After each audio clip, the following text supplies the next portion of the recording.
Halo, selamat siang. Hari ini saya akan menjabarkan mengenai teori asuransi sebagai salah satu teori untuk pemungutan pajak. Pembuatan video ini bertujuan untuk menyelesaikan tugas dari hukum pajak. Sebelumnya perkenalkan, nama saya Dharma Justito Hermawan dengan NPM 1010210 326.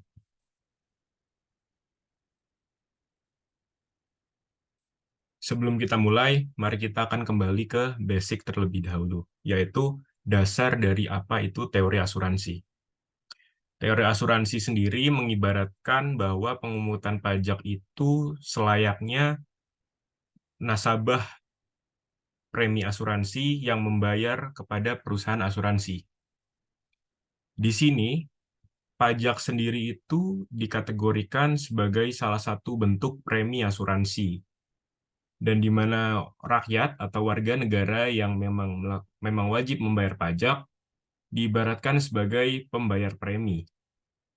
Di lain sisi, negara sebagai penerima pajak dan masuk dalam pendapatan negara akan diibaratkan sebagai perusahaan asuransi.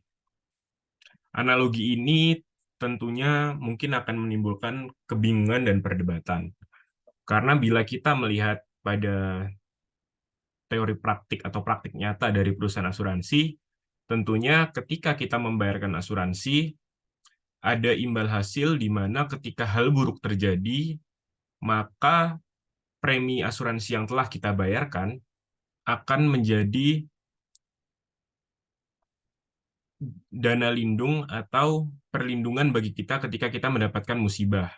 Di mana kalau kita menarik teori praktik dari perusahaan asuransi kepada praktik negara, tentunya banyak menimbulkan perbedaan karena hasil balik dari premi asuransi yang kita bayar tentunya jelas tidak terlihat dan tidak dapat kita rasakan secara langsung.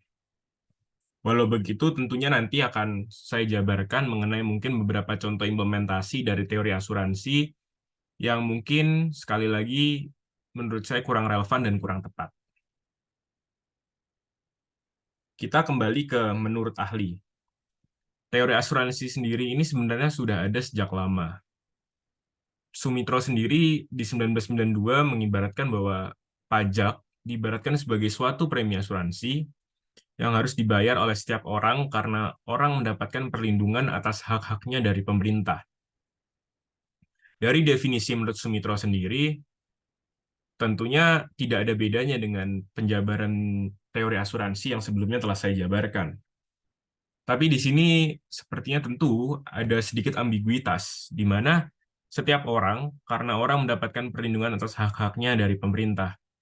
Jadi, premi asuransi menurut Sumitro sendiri diibaratkan agar kita mendapatkan perlindungan atas hak-haknya dari pemerintah. Tentu ini menimbulkan pertanyaan, apakah ketika kita tidak membayar premi asuransi atau pajak, apakah kita tidak mendapatkan perlindungan atas hak-haknya dari pemerintah? Jadi apakah pemerintah tidak melindungi kita ketika kita tidak memberikan pajak dalam tanda kutip sebagai premi asuransi?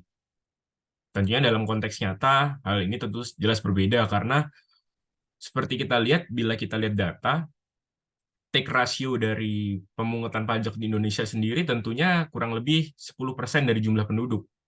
Jadi dari kurang lebih 270 juta penduduk yang ada di Indonesia, hanya 10%-nya atau 27 jutanya yang membayar pajak. Tapi apakah 90%-nya senantiasa tidak mendapatkan perlindungan dari pemerintah?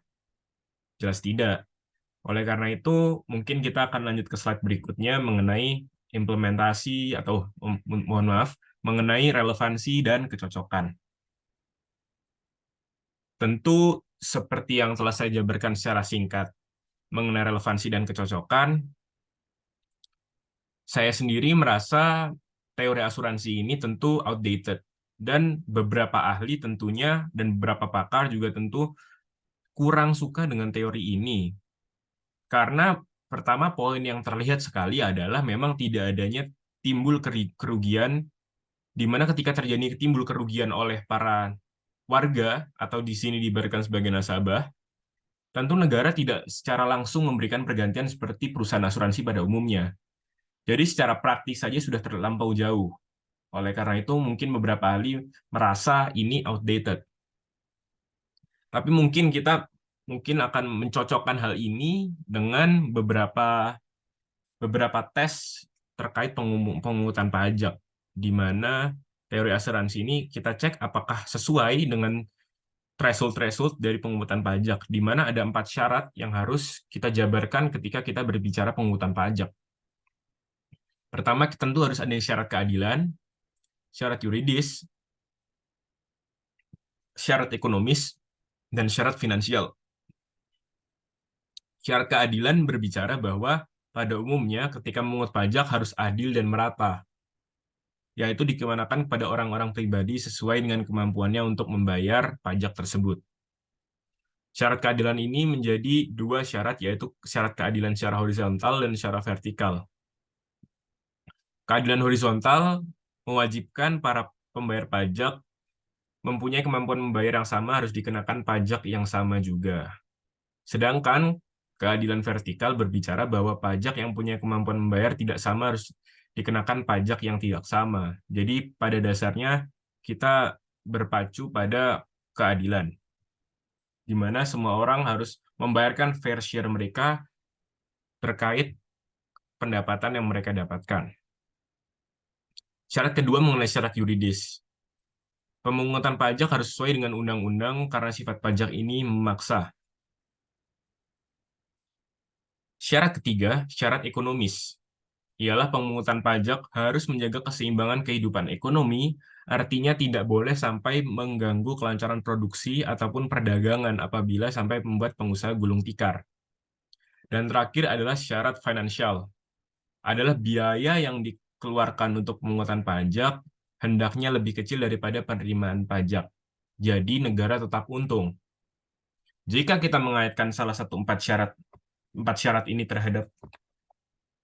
ini terhadap teori asuransi, tentunya kita akan menemukan beberapa kejanggalan. Dari pendapat saya sendiri, tentunya syarat yuridis dan ekonomis di sini sangat membingungkan ya, di mana syarat yuridis dalam pemungutan pajak adalah semua orang wajib membayar pajak karena ini bersifat memaksa. Tapi, bila kita kembali lagi ke teori asuransi mengibaratkan kita sebagai nasabah membayar premi kepada negara untuk mendapatkan perlindungan. Jika kita lihat praktik perusahaan asuransi pada umumnya, tentunya semua orang tidak wajib membayar premi asuransi. Tapi sebagai gantinya dia tidak akan mendapatkan perlindungan. Di lain sisi, jadi pada dasarnya ketika bicara teori asuransi, semua orang tentu tidak wajib membayar pajak karena praktik dari asuransi sendiri memang bersifat sukarela untuk mendapatkan perlindungan. Sedangkan syarat yuridis mewajibkan orang membayar pajak yang tentunya jelas tidak sesuai dan tidak cocok dengan syarat pemungutan pajak di Indonesia. Syarat ketiga mungkin syarat ekonomis, di mana pemungutan pajak harus menjaga keseimbangan kehidupan ekonomi. Bila kita kaitkan kepada teori asuransi sekali lagi mengibaratkan bahwa ini bersifat sukarela, di mana tujuan orang ketika membeli asuransi adalah mendapatkan perlindungan. Di lain sisi, syarat ekonomis mewajibkan bahwa ekonomi harus tetap terjaga, di mana seharusnya bila kita mengaitkan ini pada teori asuransi, harusnya ini sedikit sejalan, di mana teori asuransi sendiri memang mewajibkan orang yang membayar premi akan mendapatkan return nantinya bila terjadi hal yang tidak diinginkan. Dan bila syarat ekonomi ini tidak terpenuhi, maka teori asuransi sendiri menjadi obsolete atau usang, di mana ya untuk apa kita membayar kalau tidak dapat return, di mana syarat ekonomi sendiri kan memang harus mendapatkan return dari negara sendiri. Mungkin lanjut ke masalah implementasi sendiri. Bila kita bicara pada implementasi dari teori asuransi, sebenarnya setelah dijabarkan, kita jadi bertanya-tanya bahwa apakah benar teori asuransi ini cocok atau tidak? Jawaban singkat menurut saya jelas tidak, karena dari hubungan teori praktik asuransi pada umumnya dan teori dan praktik pemungutan pajak pada umumnya, jelas sudah menimbulkan berbeda, karena yang satu bersifat mandatori atau wajib, dan yang satu bersifat sukarela, alias asuransi. Implementasi mungkin salah tiganya yang kita bisa menemukan adalah adanya BPJS, pembebasan pajak, dan pendanaan pemulihan bencana. Kenapa tiga implementasi ini menurut saya cocok dengan implementasi teori asuransi dalam hukum Indonesia? Karena seperti ini, kita membayar pajak dengan harapan ketika hal buruk terjadi, maka premi asuransi yang telah kita bayarkan akan melindungi kita dari hal buruk itu. Di mana kalau kita membayar pajak, salah satu poin dari pungutan pajak adalah alokasi untuk kesehatan. Di mana dalam negara kita sendiri, alokasi kesehatan salah satunya adalah BPJS. Di mana mungkin kita tentu tetap membayar iuran mengenai BPJS. Tapi seperti yang kita ingat, BPJS juga mengalami banyak subsidi untuk membantu dari pajak-pajak masyarakat. Jadi pada dasarnya ketika kita membayar pajak dan worst case scenario kita juga sakit dan menggunakan BPJS untuk penyembuhan kita di rumah sakit, sebagai quote-unquote, tentu itu adalah salah satu praktik implementasi teori asuransi, di mana kita sebagai warga mendapatkan perlindungan secara kesehatan dari pembayaran pajak yang telah kita lakukan. Kedua, masalah pembebasan pajak. Teori asuransi ketika kita bicara pembebasan pajak, ketika hal buruk terjadi, mungkin ketika COVID kemarin, akan terjadi kebijakan-kebijakan yang dikeluarkan oleh pemerintah untuk melindungi kita dari hal buruk. Ini tentu sejalan dengan teori asuransi, di mana asuransi akan berguna ketika hal buruk terjadi. Ketika kita melihat masa COVID, kita lihat banyak UMKM yang terdampak. Dan di situ pemerintah mengeluarkan kebijakan bahwa UMKM tentu dapat dibebas pajakan. Di sini tentu bisa dibilang sebagai teori asuransi, di mana ketika masa sedang bagus-bagusnya, para UMKM membayarkan pajak kepada negara. Dan ketika masa sedang buruk, daripada UMKM ini malah hancur, tentu negara menggunakan asuransi quote-unquote melalui pembebasan pajak, di mana agar tidak membebani para UMKM tersebut. Terakhir, pendanaan pemulihan bencana. Ketika kita membayarkan pajak, dan hal buruk terjadi di mana mungkin rumah kita, kantor kita, sekolah kita terkena banjir, terkena tanah longsor, atau mungkin bencana-bencana seperti gempa bumi. Di sini, pajak-pajak negara yang telah kita bayarkan sebelum-sebelumnya menjadi salah satu faktor kunci untuk pendanaan pemulihan bencana, dari mungkin adanya pembagian BLT, hingga pembangunan infrastruktur pemulihan kembali. Dari ketiga hal ini mungkin bisa dibilang salah satu tiga praktik singkat dalam implementasi teori asuransi di Indonesia. Mungkin sejenak dan terima kasih atas penjabaran saya mengenai teori asuransi. Semoga berkenan dan terima kasih.